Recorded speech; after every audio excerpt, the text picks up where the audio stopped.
रामायण और महाभारत में ऐसी कई सारी कथाएं हैं जो बड़े बड़े ऋषि मुनियों द्वारा लिखे गए ग्रंथों में ही कैद हैं। हम सब वही जानते हैं जो हमें टीवी और कहानियों के माध्यम से बताया जा रहा है।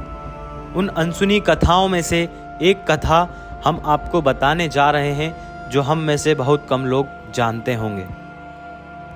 क्या कभी आपके मन में भी ये प्रश्न आया है कि श्री कृष्ण के शरीर त्यागने के बाद रुक्मिणी और कृष्ण की अन्य पत्नियों का क्या हुआ? आखिर कहाँ गईं श्री कृष्ण की अन्य पत्नियां? ये प्रश्न बहुत से लोगों के मन में घर बनाकर बैठा है। तो चलिए जानते हैं भगवान श्री कृष्ण के जाने के बाद क्या हुआ था।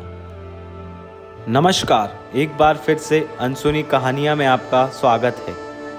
आज हम फिर से आपके लिए एक अनसुनी दिलचस्प पौराणिक कथा लाए हैं। हमें उम्मीद है आपको ये कथा पसंद आएगी। महाभारत युद्ध समाप्त होने के बाद यादवों का प्रभाव काफी बढ़ता जा रहा था और वह आपस में ही संघर्ष करने लगे थे। ऐसे में एक दिन वायु देवता को दूत बनाकर देवताओं ने भगवान श्री कृष्ण के पास भेजा। वायुदेव ने भगवान श्री कृष्ण से कहा कि देवताओं ने कहा है कि आपने पृथ्वी पर फैले पाप का अंत करने के लिए अवतार लिया था और अब आपका कार्य पूरा हो गया है। अगर आपकी इच्छा हो तो आप अपने लोग वापस आ जाएं, अथवा आपकी अभी भी पृथ्वी पर रहने की इच्छा हो तो आप रह सकते हैं। भगवान श्री कृष्ण ने कहा कि जब तक यदुवंशियों का अंत नहीं हो जाता तब तक पृथ्वी का भार कम नहीं होगा। इसलिए अब मैंने इसके अंत की व्यवस्था कर दी है और अब केवल 7 दिनों के अंदर मैं भूलोक का त्याग कर दूंगा।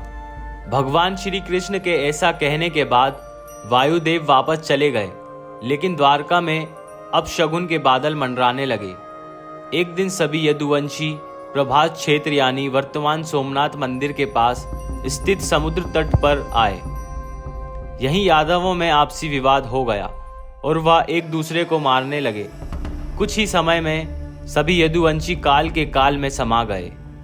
इस स्थिति को देखकर बलराम जी सागर तट पर बैठ गए। भगवान श्री कृष्ण और उनके सारथी दारुक ने देखा कि बलराम के मुख से एक विशाल नाग बाहर निकल रहा है। समुद्र उस नाग की स्तुति कर रहा है। कुछ ही समय में वह नाग सागर में समा गया। इस तरह बलराम जो शेषनाग के अवतार थे, शरीर त्याग कर क्षीर सागर में चले गए। बलराम जी के देह त्याग के बाद भगवान श्री कृष्ण ने अपने सारथी से कहा कि अब मेरे भी जाने का समय आ गया है, इसलिए मैं योग में लीन होने जा रहा हूँ। द्वारिका में जो लोग बच गए हैं उन सभी को ये कह दो कि अर्जुन के आने के बाद वह द्वारिका को छोड़कर उनके साथ चले जाएं, क्योंकि अर्जुन के द्वारिका से जाने के बाद मैंने समुद्र से जो भूमि द्वारका नगरी बसाने के लिए ली थी, समुद्र उसे डुबा देगा। उस समय केवल मेरा भवन ही शेष रह जाएगा।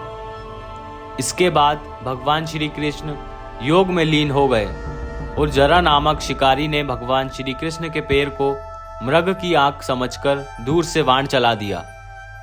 इस बाण के लगते ही भगवान मूर्छित हो गए। जरा ने जब श्री कृष्ण को देखा तो काफी घबरा गया और अपराध बोध से दुखी हो गया। भगवान श्री कृष्ण ने तब जरा को समझाया कि यह तो मेरे विधान से ही रचा हुआ था। मैंने स्वयं ही अपने देह त्याग के लिए इस विधि को चुना था, क्योंकि तुम्हारे पूर्व जन्म का ऋण था मुझ पर।